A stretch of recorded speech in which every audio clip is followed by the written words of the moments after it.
Yo, yo, morning, morning, morning. Good morning. Good metaphor morning. Something I'm gonna pop off here. Got a little inspired about 17 minutes ago. And thought we'd go live, see what's really Gucci. I'm drinking the Chef from the Roasted Bean. Brian Gomez is the roaster out of San Dimas, California. The Roasted Bean. Check them out. Uh, so this morning, I had a few tasks on my plate before the workday got started. First thing I wanted to do was not even the first thing, but one thing I wanted to do was to transfer this succulent that, to my surprise, is alive after about a year or so. And we're going to move it from this small container into a larger pot. And it struck me that this was actually a pretty interesting metaphor. For what? I wasn't sure. I just knew that planting is one of the most powerful and recurring metaphors that appear in our literature and our wisdom literatures, and for good reason, obviously, because people in the early societies were planters, and they drew life lessons from their work.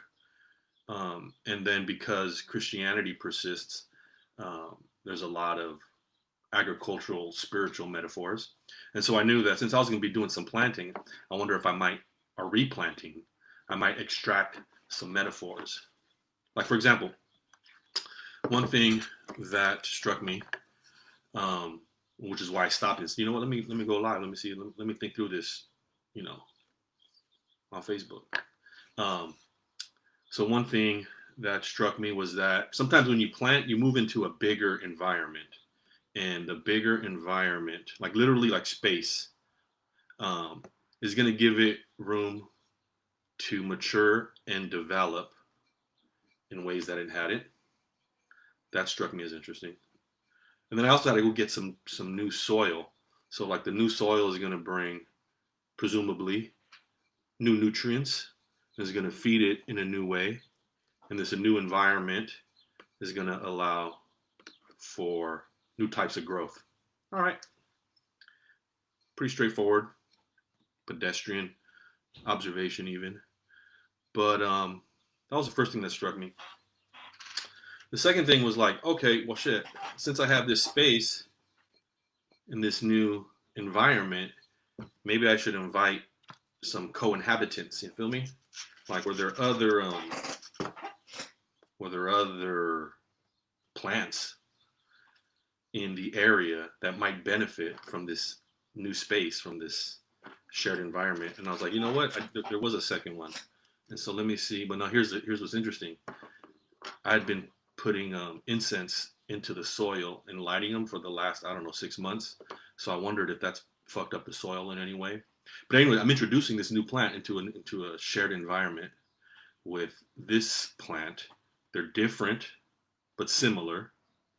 This one has had a rough background. You know what I'm saying? Grew up in the hood of plants, ash all around them. New York City, 1970s. Feel me? So we're gonna drop this in here too. Now I don't know what the consequence is gonna be when you mix different environs, but this new shared environment, it's gonna be a new shared environment. So they're gonna benefit from each other, I suspect. And that's the metaphor, right? Okay. I'm not good at this. I don't know what I'm doing, to tell you the truth. But since my wife helped me with the feng shui of my office, I decided to put a little plant action.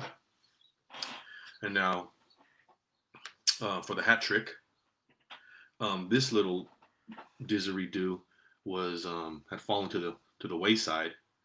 And the way these grow is apparently these succulents is you just kind of drop them in there and they'll take root if they're so inclined. So that's what I'm gonna do. I'm just gonna drop this in there. It's